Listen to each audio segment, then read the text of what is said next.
और वापसी में आते टाइम पर बेसिकली आज जो चाहे ज्वेलरी की कितनी ही डिजाइन्स बदलें, लेकिन अगर कुछ नहीं बदलेगा तो वो है ग्राहकों का तनिष्क पर विश्वास। अब ब्यूटीफुल डायमंड ज्वेलरी सिर्फ 6000 से शुरू। Tanishq, India motor circle, Ajmer. कि तुम मांगते मांगते थक जाओगे, मैं देता देता नहीं थकूंगा।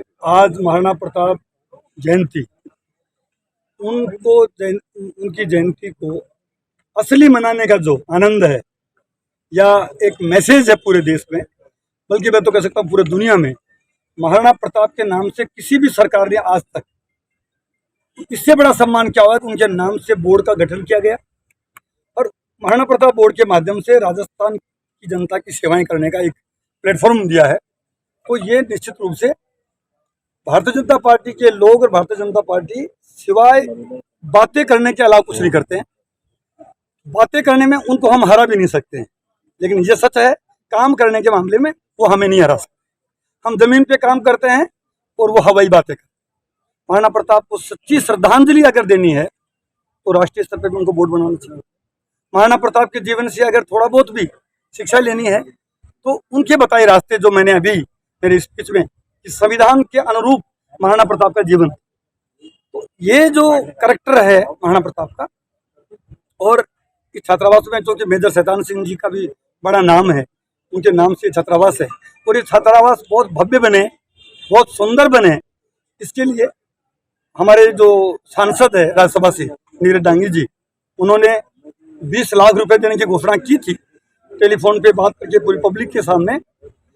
उसके बाद में चूंकि मुख्य अतिथि राजेंद्र राठौड़ साहब है, नेता प्रतिपक्ष है और वो राजनीति में बहुत माहिर है। मैं तो बहुत बिना फोन के वो दिलाने की बात कर रहे हैं, फोन पे बात सीधा साधा आदमी हूँ मैं, उनकी राजनीति तक की गहराई तक तो मैं नहीं पहुंच पाता, लेकिन जिस अंदाज में उन्होंने हमारे बोलने के बाद में, अच्छा है इस प्रतियोगिता ऐसी प्रतिस्पर्धा होनी चाहिए कि उन्होंने 21 लाख रुपए की घोषणा की, तो 21 लाख की हमने तो करी दी, 20 की जगह 21 कर दी नीरज डांगी जी के। लेकिन हम ये उम्मीद करेंगे उनसे कि अब ये बात हो कि किसकी घोषणा जल्दी अमल में हो, ये महत्वपूर्ण है। तो हमारा मैं तो ये भी कहता हूँ, बल्कि मैं तो प्रधानमंत्री जी से भी आग्रह करता हूँ, निवेदन करता हूँ हाथ जोड़ से कि हमारे EWS कैटेगरी के जो लोग हैं उनको जो राजस्थान के मुख्यमंत्री जी ने जो सरलीकरण किया और उससे हमारे बच्चों को नौकरियां लगनी प्रारंभ होगी।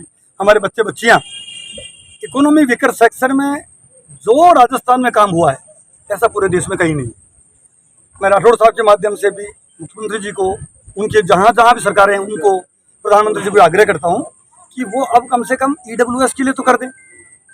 उन्होंने EWS का आरक्षण दिया एक तरफ और दूसरी तरफ इतनी शर्तें जोड़ दी कि एक भी मैं ये आपके प्रेस के माध्यम से भी कर रहा हूँ, एक भी नौकरी नहीं लगी थी। और जो ही राजस्थान में सरलीकरण किया वो शर्तें हटाई, जमीन संबंधी नौकरी लगनी प्रारंभ होगी। तो प्रतिस्पर्धा इस बात की होनी चाहिए, जैसे आज प्रतिस्पर्धा करी कि 20 लाख 21 लाख डेवलपमेंट में, ऐसे हम EWS में प्रतिस्पर्धा करते हैं। करो घोषणा, तत्काल करनी चाहिए थी।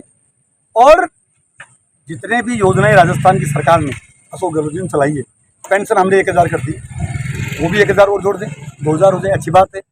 हमने सिलेंडर 500 रुपये कर दिया, मोदी जी से भी कहेंगे कि वो अगर 500 रुपये और कर दें तो सिलेंडर फ्री हो जाएगा, गृहिणियां उनको आशीर्वाद देंगी, उनको दुआएं देंगी। तो प्रतिस्पर्धा ये होनी चाहिए, प्रतिस्पर्धा इसमें नहीं होनी चाहिए ये हिंदू है ये मुसलमान है, ये से 3.5 महीने दूर है।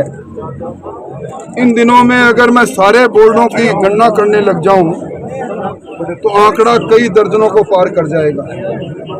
बोर्ड बने, उससे पहले उसके एम्स और ऑब्जेक्ट्स बने। बोर्ड क्या काम करेगा, बोर्ड का कितना बजट होगा, बोर्ड से महाराणा प्रताप की स्मारक कितने बनेंगे, कितने उन पर शोध होंगे, इसका कोई प्रारूप होता तो अच्छा लगता।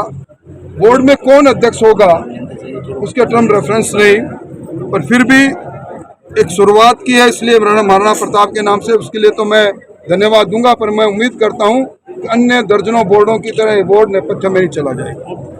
एक और बात आज मुख्यमंत्री जी ने कही, जब भी चुनाव आते हैं वो कोई न कोई आरक्षण का जिन जरूर बोतल से बाहर निकालते हैं।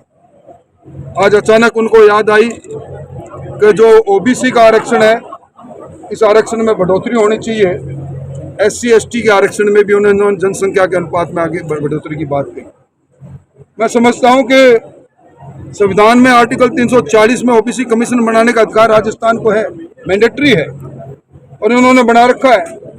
पर यह पहला मौका होगा जब राजस्थान के अंदर उच्च न्यायालय के निर्देश के बाद भी इन्होंने ओबीसी कमीशन का पूरा गठन नहीं किया, सिर्फ एक जस्टिस भंवरू खां को अकेले को तैनात कर रखा है, पदस्थापित कर रखा है।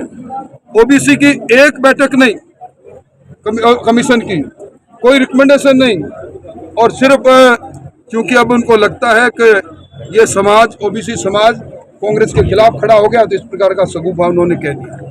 मुख्यमंत्री जी कल कह रहे हैं कि भारतीय जनता पार्टी की सरकार आती है भ्रष्टाचार बढ़ता है। राजस्थान में पहली बार DIT विभाग में, जिसके खुद मुख्यमंत्री सरपरस्त है, मंत्री है, उन्होंने भ्रष्टाचार का तांडव को देखा। सचिवालय में नोट उगले तो सोना उगले, ये पहली बार हुआ। एक जॉइंट सेक्रेटरी लेवल का आदमी कहता है परचेज कमेटी का सदस्य, एक सदस्य था DIT में। अगर पिछले 4.5 वर्षों का अगर आप हिसाब लेंगे तो मैं समझता हूं कि 25,000 करोड़ से ज़्यादा के अलग अलग समय पर अलग अलग काम हुए हैं। और स्मार्टफोन से लेकर, आधार कार्ड से लेकर, चिरंजीव कार्ड से लेकर सारी चीज़ें वहाँ बनी है। इन सब में कितनी घालमेल है, ये गंगोत्री कहाँ से निकल